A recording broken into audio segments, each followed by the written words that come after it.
You are listening to Leading the Factory Forward with your host, Lynn Friest.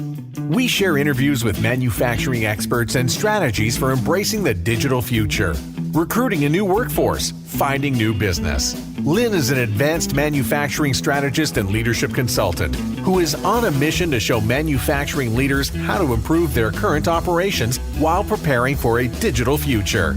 And here's your host, Lynn Friest. Hello, and welcome to this episode of Leading the Factory Forward.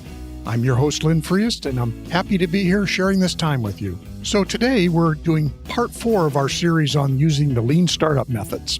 And in today's episode, we're going to talk about how to use the StoryBrand method and how it can jumpstart your product and brand or any other change initiatives. So this is the close of our 4-part series on using lean startup ideas and methodologies. We started with the lean startup method basics, utilizing the business model canvas and how you can use that to picture your entire business and how you're providing value. Then we moved on to crafting your value proposition. How do you connect what you do and what you want to offer with what the customer really wants? How do you think about that? How do you look into that? Then we moved on to customer discovery. How do you learn more about your customer?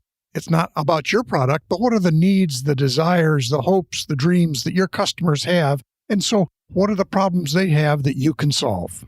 And today then we talk about this idea of StoryBrand by Donald Miller, and I'll go into that more later, but it's about crafting your message to your customer. How do you do that most effectively? Just in general, this whole idea of stories are how we connect with people and ideas over thousands of years. Stories are much more effective than PowerPoints or even some sort of web bullet points. It's the idea that people really connect with stories. It's just inherent in how we are.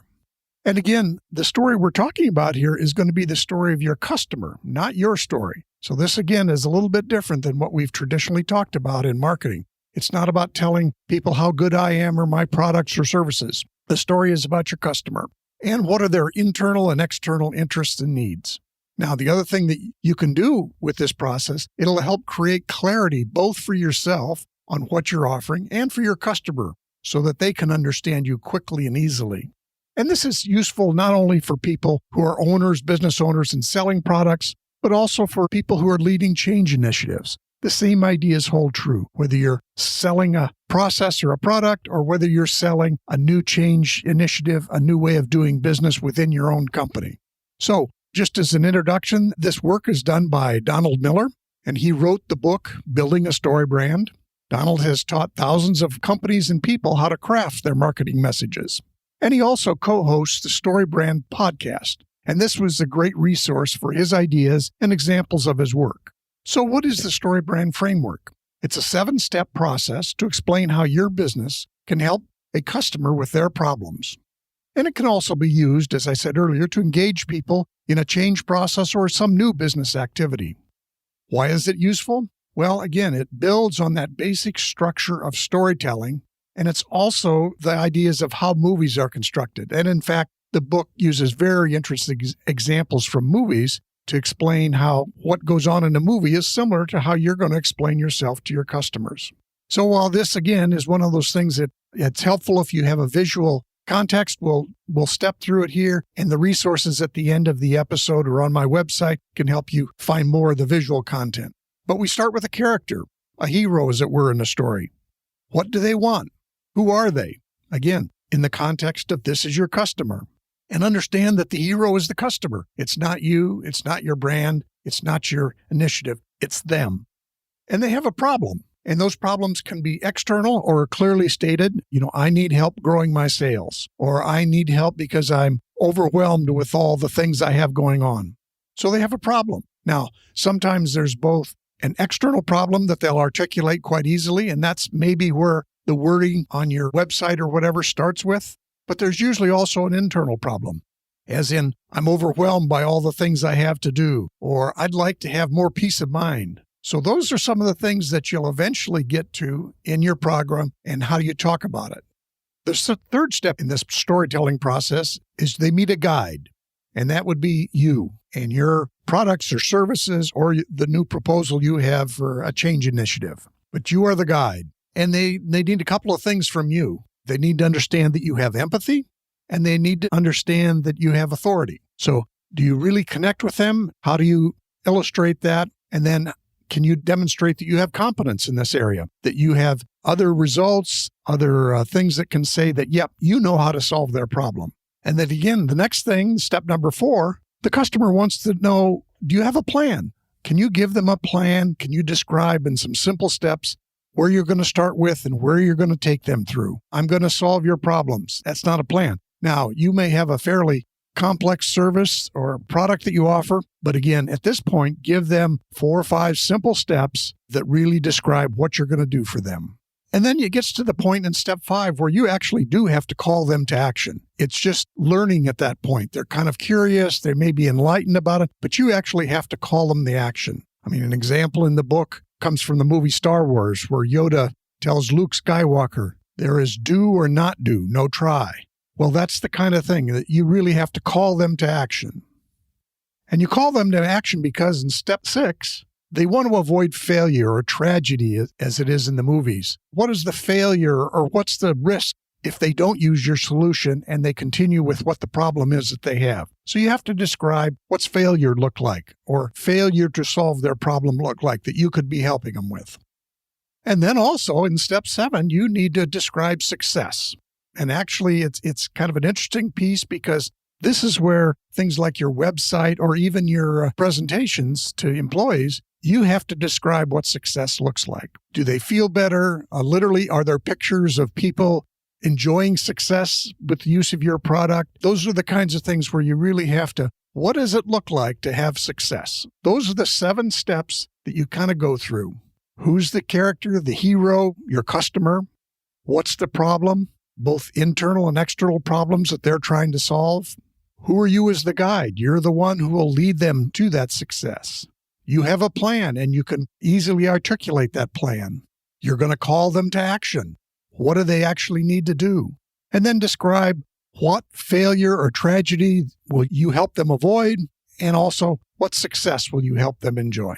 So the second step of this, having described what StoryBrand is and how you actually think about stories, I want to talk about some more specific marketing ideas that come from the book. And these are things that, again, it can either be the book is in the context of marketing a product or service, but it can also be, once again, how do you present this to employees if you're trying to lead a new initiative? So the first thing is, what's the one thing you want to be known for? It's helpful if it can be known for in a couple of words, but you want to create a one-liner. Now, for example, Dave Ramsey, who does a lot with financial planning and stuff like that, his tagline is financial peace.